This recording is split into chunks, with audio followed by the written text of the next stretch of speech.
जवान अमर रहे, भारतीय सेना जिंदाबाद, भारतीय सेना जिंदाबाद, भारतीय सेना जिंदाबाद, वीर जवान अमर रहे, वीर जवान अमर रहे, save Hindu, save Jammu, save Hindu, save Jammu, save Hindu, save Jammu, save Hindu, save Jammu, save Hindu, save Jammu, save Hindu, save Jammu.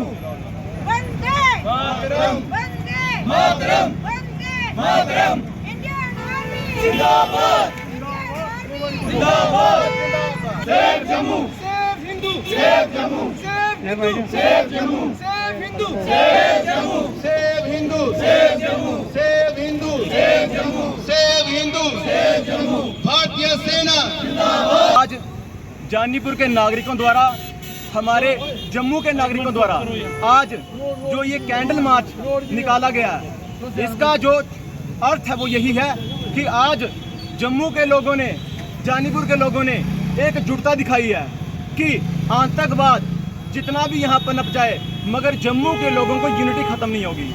हमारी एकता में ही हमारी जीत है। और हम बताना चाहते हैं कि जिस तरह इन आतंकवादियों ने पिछले कुछ दिनों से जम्मू पर प्रहार किए हैं, आतंकी हमले किए हैं, जिसमें हमारे हिंदू बहुल क्षेत्र में हमारे जो हिंदू हैं उनकी जान ली गई है। हमारे सेना के जवान वीरगति को प्राप्त हुए हैं उनसे लड़ते हुए।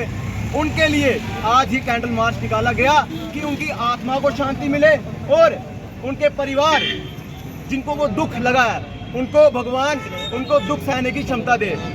हमारा कहना है कि आज जो मंजर यहाँ चल रहा है उसके जो कारण है सबसे प्रमुख वो लोगों के सामने आने चाहिए। हमने स्वयं बताया कि यहाँ पर वो लोग जो ओवरग्राउंड वर्कर का काम करते हैं, जो यहाँ पर उन आतंकवादियों को पनाह देते हैं, उनको खाना खिलाते हैं, उनका पालन पोषण करते हैं, वही सबसे बड़े गद्दार हैं जो उन लोगों को अपने घर में पनाह देकर हमारे आर्मी की गाड़ियों के डेस्टिनेशन और हमारे हिंदू यात्रियों की गाड़ियों का रास्ता बताते हैं कि वहाँ से गाड़ियाँ आ रही हैं, वहाँ पर अटैक कीजिए। वरना जो पाकिस्तान से आया है उसे क्या पता जम्मू में शिव खोड़ी कहाँ है, कौन से हिंदू हैं। तो ये सिलेक्टिवली जो हिंदुओं को टारगेट किया जा रहा है, सोची समझी साजिश के तहत सबसे बड़े गद्दार हमारे यहाँ के हैं। अब मैं आपको बताना चाहता हूँ कि हमारी सेंटर से ये कहना है, सेंटर जो हमें जीत कर आई है हमारा उन्हें समर्थन है, मगर हमारी मांगों पर उन्हें खरा उतरना पड़ेगा। हमारी एक सजेशन है कि सरकार को जल्द से जल्द ऑर्डर देना चाहिए सेना को कि सेना जल्द से जल्द अटैक करे, मगर 2 जगह। इस बार आपने पहली बार सुनेंगे कि आप मेरे मुंह से, इस बार अटैक होगा 2 जगह। एक होगा भारत में, हमारी सेना भारत पर अटैक करेगी। आप सोच रहे होंगे मैं क्यों बोल रहा हूँ, मैं बताता हूँ। और दूसरा अटैक होगा पाकिस्तान में।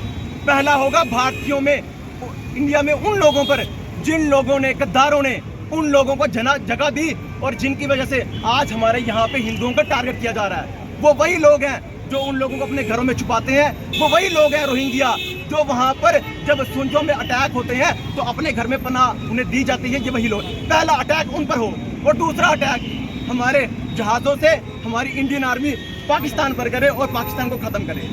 उससे पूर्व हमें सरकार से कहना है कि सरकार, जिस तरह हमारे पर यहाँ अटैक हो रहे हैं, सरकार जल्द से जल्द जिस तरह किश्तवाड़, डोडा, हमारा पुंछ, राजौरी, जो पहाड़ी एरिया जहाँ पर उन्होंने लोगों को बीडीसी कमेटी बनाई है, उनको हथियार उपलब्ध करवाए हैं अपनी सुरक्षा के लिए, वही हथियार हमारे जम्मू संभाग में हर एक डिस्ट्रिक्ट में हिंदुओं को दिए जाए ताकि हिंदू सक्षम होकर उन आतंकवादियों को मुकाबला कर सके और उन्हें निस्तेनाबूद कर सके। तीसरी बात, सरकारों को जो सत्ता में है, अपोजिशन में है, रीजनल पार्टी हो, केंद्रीय सरकारें हो, उन सबको अपने पर्सनल बेनिफिट साइड में रखकर एक मंच पर इकट्ठे होकर बैठना होगा, क्योंकि ये लड़ाई हमारे हिंदुस्तान की है, ये लड़ाई हमारे हिंदुत्व पर है। वहाँ सब चीज़ों को पीछे रखकर एक मंच पर बैठकर निर्णय लेना होगा कि किस तरह से पाकिस्तानों की जड़ें काटी जाए, पाकिस्तान को ख़त्म किया जाए।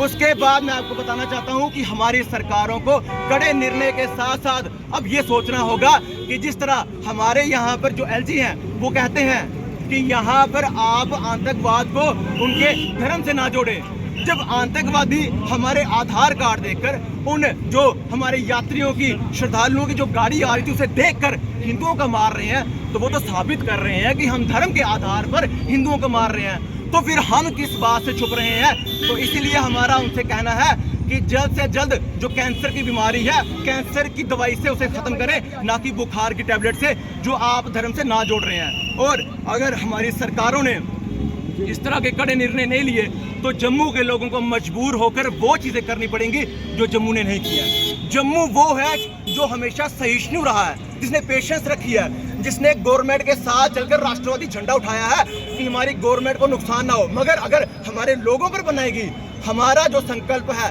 कि हम हमेशा सनातन को सर्वोपरि मानेंगे, तो हम लोगों को भी अपने हाथ में हथियार उठाने पड़ेंगे।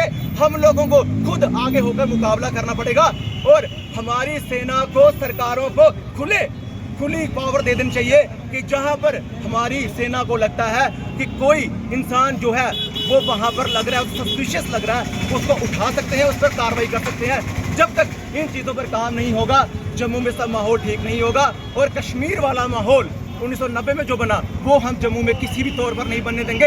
अपनी जान दे देंगे, उन आतंकवादियों की जान ले लेंगे, उन गद्दारों को निकाल कर मारेंगे, पर जम्मू का माहौल खराब नहीं होने देंगे। लोगों से मेरा आखिरी में संदेश है, डरने की जरूरत नहीं है, डरने की जरूरत नहीं है। इंडियन आर्मी हमारे साथ है, मगर आप भी अपना दम रखिए। जहां आपको लगता है कोई ऐसा क्रिमिनल, कोई ऐसा आतंकवादी, कोई घुसपैठिया, कोई जिहादी जहां आपको मिलता है सस्पिशियस है, आप अपने लेवल पर उस चीज पर कार्रवाई कर सकते हैं। अब हमें खुलकर सामने आना होगा। धन्यवाद।